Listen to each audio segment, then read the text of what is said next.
Hello guys! Ako po pala si Zoe Ivana. You can call me Zoe for short. Ipapakita ko po sa inyo yung bago kong toys. Makeup kit po pala ito. Gift po sa akin ng dada ko. Super happy po talaga ako. Kasi mahilig po ako mag-makeup. Yung makeup kit ko po, may kasamang 3 cutics. Transparent po siya na may mga glitters.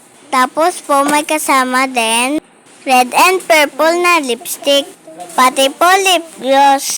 May kasama din po ito. Tapos sobrang daming color ng eyeshadows. Meron pink, purple, violet, at blue. May blush on na rin to. Tara, samahan niyo po ako itry yung makeup kit ko. Nag-eyeshadow na po pala ako.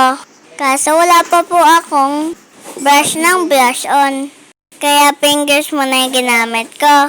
Hypoallergenic po pala yung makeup ko. Kaya hindi po nakaka-allergy. Nag-apply na po pala ako ng blush on.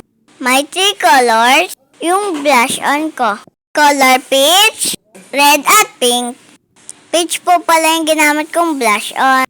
Tapos naglagay na din po ako ng red na lipstick. Lagi ako nakakapanood ng mga girls nagme-makeup. Kaya nagpabili ako kay dada ko ng makeup na pwede sa mga kids. Tinry ko din pala. Naglagay na din ako ng lip gloss na color red. O mga guys, paki-follow po yung page ko para makita nyo po yung mga next vlog ko.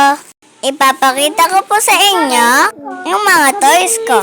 Next time, itatry ko naman gamitin yung mga cutics. Nakaka-enjoy talaga yung pag-makeup. Kayo din ba gusto nyo mag-makeup? O sige na mga guys. See you ulit sa next vlog ko. Bye-bye. God bless you all. Bye-bye guys.